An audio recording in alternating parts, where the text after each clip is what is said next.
देश भर में कोरोना वायरस का खतरा कम होने का नाम नहीं ले रहा और मरीजों का आंकड़ा आए दिन बढ़ता जा रहा है। हालांकि स्वास्थ्य मंत्रालय के मुताबिक मरीजों की संख्या भले ही बढ़ रही हो, लेकिन रिकवरी रेट भी निरंतर बढ़ रहा है।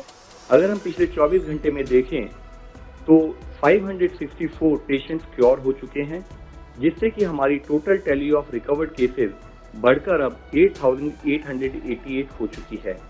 इस तरीके से हम देखते हैं तो हम पाते हैं कि हमारा रिकवरी रेट निरंतर बढ़ते हुए अब 25.37% हो चुका है।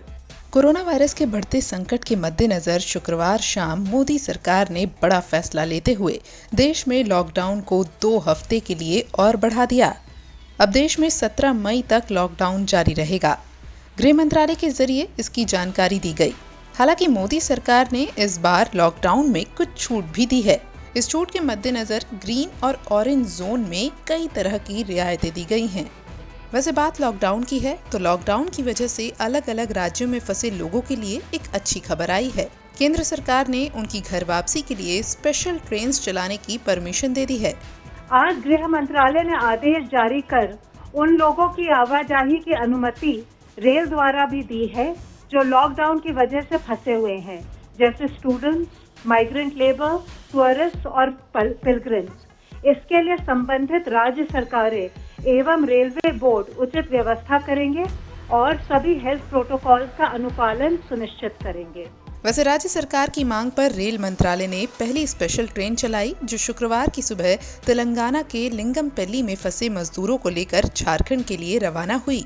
इसके बाद केंद्र सरकार के इस आदेश पर 37 दिनों से देश के अलग अलग राज्यों में फंसे मजदूरों, छात्रों और अन्य लोगों को वापस लाने की प्रक्रिया राज्य सरकार ने तेज कर दी है।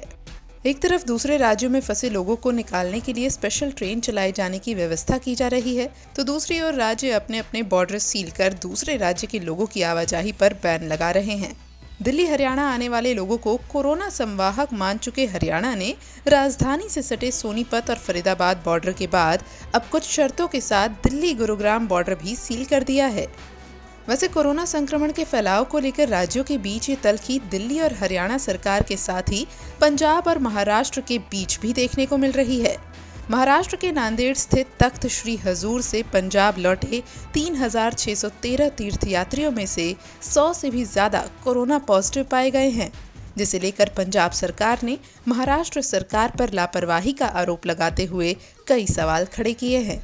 वो उनकी ऑब्जर्वेशन में थे, महाराष्ट्र गवर्नमेंट की। उनका फर्ज बनता था जो गवर्नमेंट ऑफ इंडिया की गाइडलाइन है उनको बकायदा इम्प्लीमेंट करते, उसी हिसाब के साथ उनका बकायदा वहाँ सैम्पलिंग टेस्ट सब कुछ होना चाहिए था।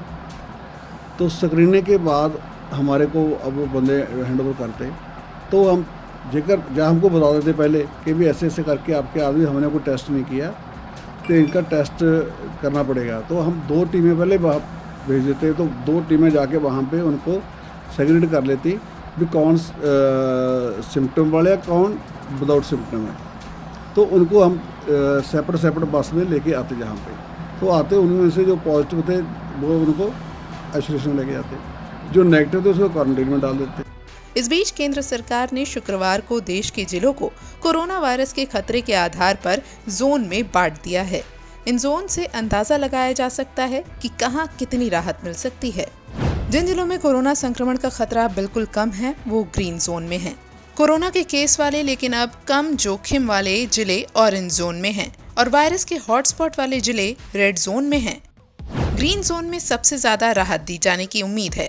ऑरेंज जोन में ग्रीन जोन से कम राहत देने की उम्मीद है, तो वहीं रेड जोन में राहत की गुंजाइश बहुत कम है।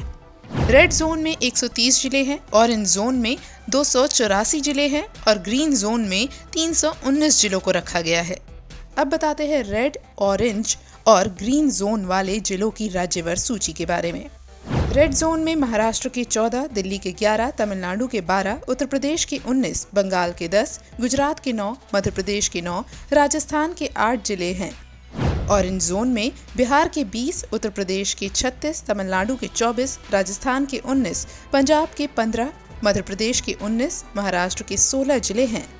वहीं ग्रीन जोन में असम के 30, छत्तीसगढ़ के 25, अरुणाचल प्रदेश के 25, मध्य प्रदेश के 24, उड़ीसा के 21, उत्तर प्रदेश के 20, उत्तराखंड के 10 जिले शामिल हैं। बहरहाल हर जगह कोरोना के इस संकट से निपटने की कोशिश जारी है और सभी से यही अपील है कि सावधानियां बरतने में कोई चूक न करें।